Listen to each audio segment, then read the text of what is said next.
Hey guys, sorry for the interruption, but I just want to let you guys know that we had a snowstorm here over here at my house, so that's why this video might be a little bit late. And I just want to let you guys know that's why I had no power for a couple hours, so that's the reason why it's late, and hopefully it won't happen again. But yeah, I hope you guys enjoy. Peace.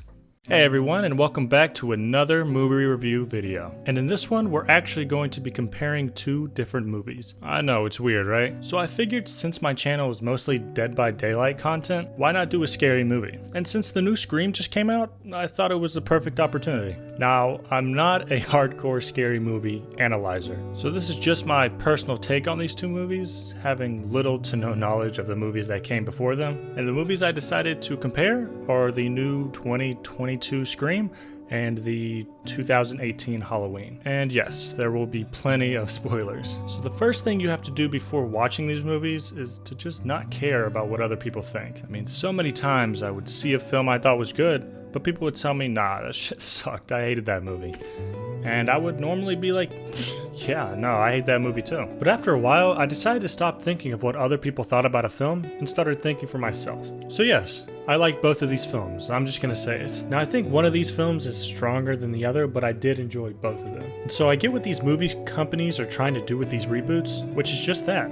Reboot a certain franchise that people enjoy. But I also think that they're trying to make a series for younger people who maybe didn't see the original ones. Now yes, they do want to keep their old fans as well. That's why they keep bringing in these original actors back into these newer movies. And I really don't mind this, as long as you fill in your audience of the significance of these characters. And I do feel like Halloween did that best. I mean, come on, everybody knows who Jamie Lee Curtis is, but I really didn't know any of the characters in the Scream movie, and that can make me care for them just a little less. Now, I'm just gonna tell you guys that I did prefer the Scream movie. Now, this is mainly because I'm not really into the whole slasher genre, and that's okay because I still liked it overall. Now, the Scream movie did have some gruesome scenes, but they were nothing compared to the Halloween ones, and I'm okay with that. And the Scream ones didn't really linger on those shots too much. And I think the reason is because we all know the killer in Halloween is Michael Myers, and the audience just wants to see him kill people. But you don't really know who the killer or killers in Scream are, which I tend to love that a little bit more. So now I'm going to go into what I liked about each film. So the concept for the new Scream is that there's a person murdering people in the name of the Ghostface killer that came before them. And there's a group of friends who had family members that were involved in the first case. And now the new Ghostface is coming for them, but also somebody in their group is the killer. So it's a real clue situation there. And by the end, the two people who were the killers died, and most of the people survive at the end. So yeah, I really like the Scream film because it's not only a slasher film, but it's also like a mystery, a whodunit, if you will. And that aspect can really drag you in. I know it dragged me in. You keep whispering to your friend like, ooh, I think it's the sister. Ooh, no, I think it's the boyfriend. And this back and forth in your mind is what makes the movie so intriguing, because you never truly know who it is. I mean, not until the very end. And even then you're left thinking, oh, well, what did I miss along the way? And you really notice that the killer isn't super trained or well versed in combat. They're often very clumsy and may make a lot of mistakes, which I think benefits in the long run for it. Unlike in Halloween, where nothing can kill Michael because he's not human. He's some sort of supernatural being that's just pure evil. And I mean, yes, that does sound cool, but it doesn't make me feel like, oh, this could really happen, because it can't. I also just really like the Ghostface mask more. I mean, it's so cartoony and cute, but also you know what the mask is associated with, and I dig it. I also think the cast is strong. It didn't feel like there were any weak links, and that just made it more believable. Now, I know that's not really a lot to like, but the whole mystery part is why I stayed so invested in it. You know, just trying to pick up on things and figure it out. So yeah, I really enjoyed it. And at the end, they didn't really bait a sequel, so I guess we'll just have to see what happens. Moving on to Halloween. So the concept for Halloween is basically that there's this guy called Michael Myers who is a serial killer.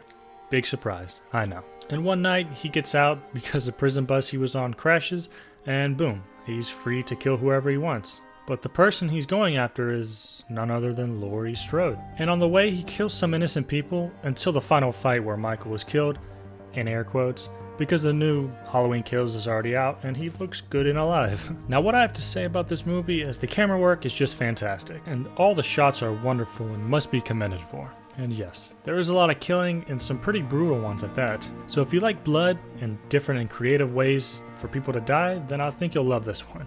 Other than that, I thought the characters were fine, nobody really stood out, but I will say the music was amazing. In my view, very creepy and suspenseful, and it really paid off. Now why I don't like it as much as Scream, I've already explained. It's the believability. And that's really it. I mean, he gets shot, stabbed, and burned, and he just comes back. So you have the problem with the main bad guy is too strong and can never die, to the point where you wonder why he was even in prison to begin with. I know I'm just rambling, but I guess it can be good, because you never really know what's going to be next. I just found it a little annoying is all. But overall, I still enjoyed it, because at the end of the day, I'm just a big horror fan. And I think, oh, this is my generation of Ghostface and Michael Myers, and I'm okay with these two movies being that. No, they're not the best by any means, but I did like them, and they do have a certain charm to them, I think. So if you hadn't seen either of these, I would recommend you go out and see them. I mean, they're not must-watches, but they're very entertaining at the very least. So yeah, I hope you guys enjoyed this video. I know it's a bit different and all over the place. Sorry, this is my second time actually writing a script, and my writing skills are pretty shit, but it was genuine. So I hope you enjoyed it, and I hope to see you guys in future videos. Until then, peace.